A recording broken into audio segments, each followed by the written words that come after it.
Hey guys, we're looking at solving proportions from your Khan Academy assigned homework. So let's begin. Let's see. All right, so it's asking for this first one to solve for k, and we can see they're giving us two proportions, right? Two fractions. They're telling us that this is equal to each other. So because they are equal, they are going to be proportional.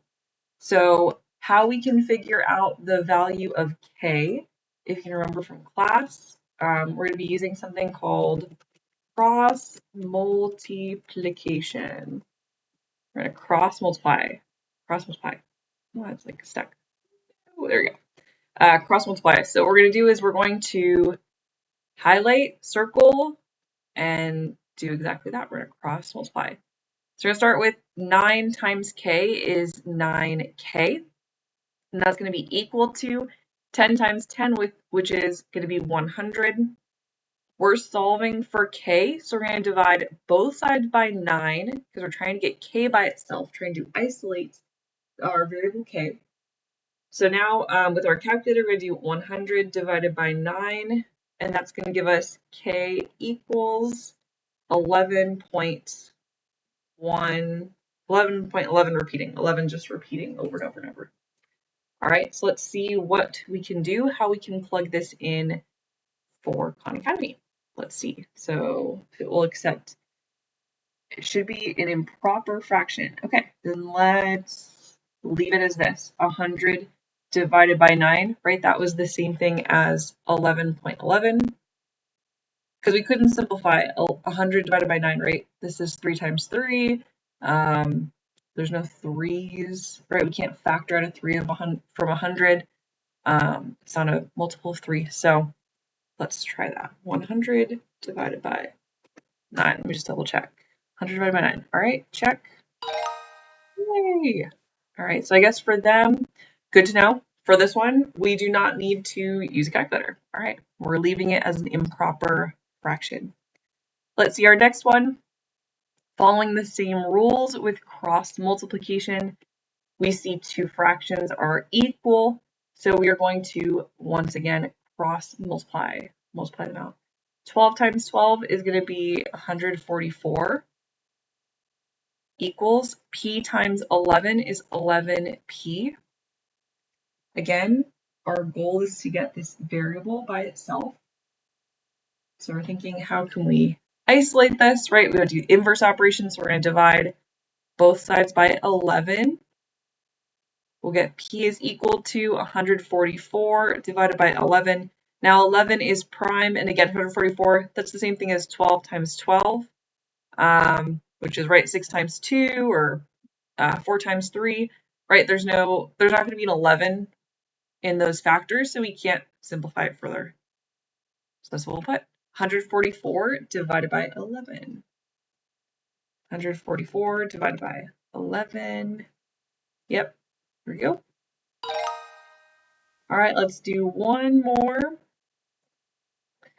We're just following the same pattern of cross multiplying for all of these. So we're seeing what we're given. We're noticing again, there are two fractions that are set to be equal to each other. So we're going to cross multiply. Cross multiply.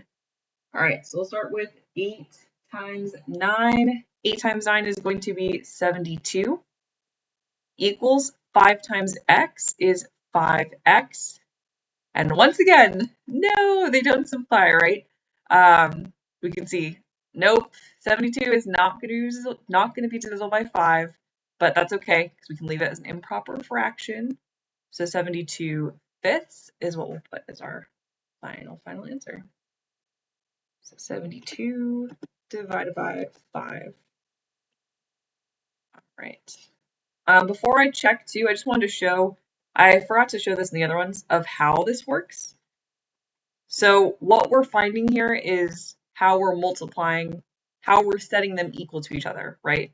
So in order for them to be equal, the fractions, right, they need to be proportional. It needs to be the same ratio. So if we're simplifying this, we would get the same number. So let's just do a quick check too. I forgot to mention this for the other one. So we can check our answer. 8 divided by 72 divided by 5, which is 14.4.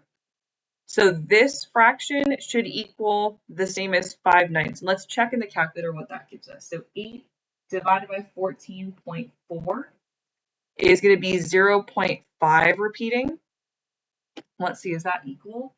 5 divided by 9 in the calculator is going to be also 0.5 repeating. So this is how we're checking if they are proportional, if they are the same ratio, right? They have to be equivalent. They have to be giving us the same decimal, right? This is just two different ways we can talk about the same decimal, right? Kind of like 1/2 is the same thing as 2/4, right? Those are proportional. They both would give you 0.5. I guess I was just stuck on the 0.5 right now. Right, 1/2 or 2/4 or even 3/6, right? We can keep going forever and ever. These are all proportional ratios though, because if we put them in the calculator, we'll get the same decimal and it's all equaling the same measurement. Okay, just wanted to highlight that. All right, so we'll check that answer. Great. So you're welcome to use this video. If you get stuck on the homework, right, Khan always has step-by-step solutions. You can double check too. Okay, what did they do? How did they show the work? Yeah, let me know if you guys have any questions, and I hope this video helps you at least get started on your homework. All right, take care. Bye.